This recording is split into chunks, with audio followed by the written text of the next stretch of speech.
তিন দিনের সফরে আজ রাজ্যে এলেন কেন্দ্রীয় স্বরাষ্ট্রমন্ত্রী অমিত শাহ। আজ কাল এবং পরশু বছরের এই শেষ ৩ দিন কেন্দ্রীয় স্বরাষ্ট্রমন্ত্রী এ রাজ্যে থাকছেন। একই সঙ্গে ২৬শে নির্বাচনের রণকৌশল তিনি ঠিক করে দিতে পারেন বলে বিজেপি সূত্রে খবর। কাল সাংবাদিক বৈঠক করবেন কেন্দ্রীয় স্বরাষ্ট্রমন্ত্রী। কালই দলের সাংসদ বিধায়কদের সঙ্গে অমিত শাহের বৈঠক রয়েছে। এরপর আরএসএস এর সঙ্গে সমন্বয় বৈঠক করতে পারেন অমিত শাহ বলে সূত্রের খবর। পরশু ঠনঠনিয়া কালীবাড়ি যাবেন কেন্দ্রীয় স্বরাষ্ট্রমন্ত্রী। দলীয় বৈঠকের পর সায়েন্স সিটি অডিটোরিয়ামে বুথ কর্মীদের সঙ্গে তিনি বৈঠক করবেন।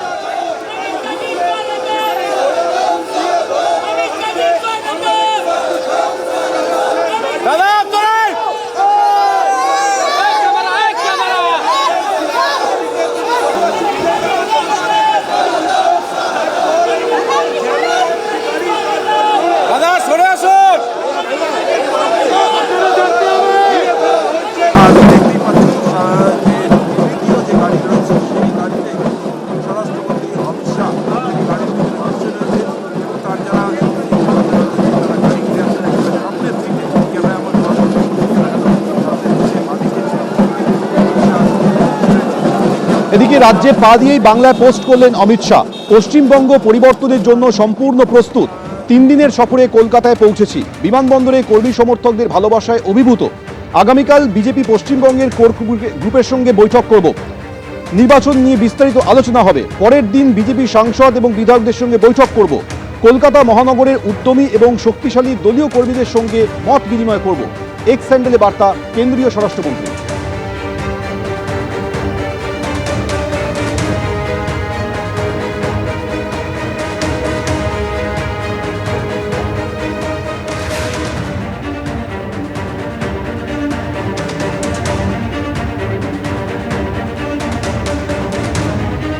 এদিকে রাজ্যে আসার আগে অনুপ্রবেশ নিয়ে হুঁশিয়ারি দিলেন কেন্দ্রীয় স্বরাষ্ট্রমন্ত্রী। বললেন, প্রতিবেশী রাজ্যে অনুপ্রবেশ হচ্ছে, সবাইকে চিহ্নিত করবে কেন্দ্র।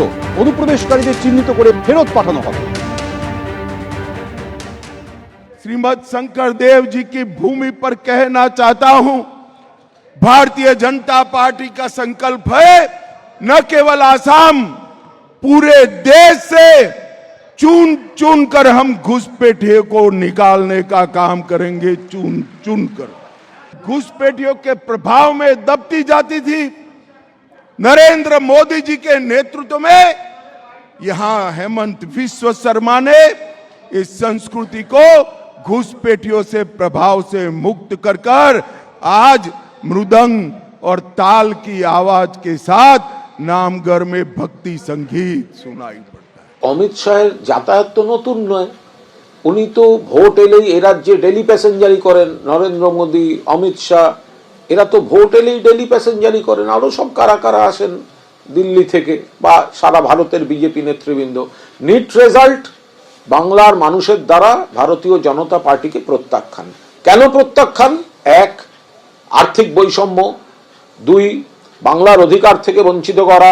৩, বাংলা ভাষাকে অপমান করা। ৪, বাংলা সংস্কৃতিকে অপমান করা। ৫, বাংলা ভাষীদের বাংলাদেশি বলে বাংলাদেশে পাঠিয়ে দেওয়া। এই সামগ্রিকতার উপর দাঁড়িয়ে বঙ্গ বিরোধী বিজেপি বাংলা থেকে প্রত্যাখ্যাত হয়। ফলে উনি আসবেন, যাবেন, আবার হারবেন, আর ওনার দলের অর্ধেক সংগঠন নেই। এবিপি আনন্দ, এগিয়ে থাকে, এগিয়ে রাখে।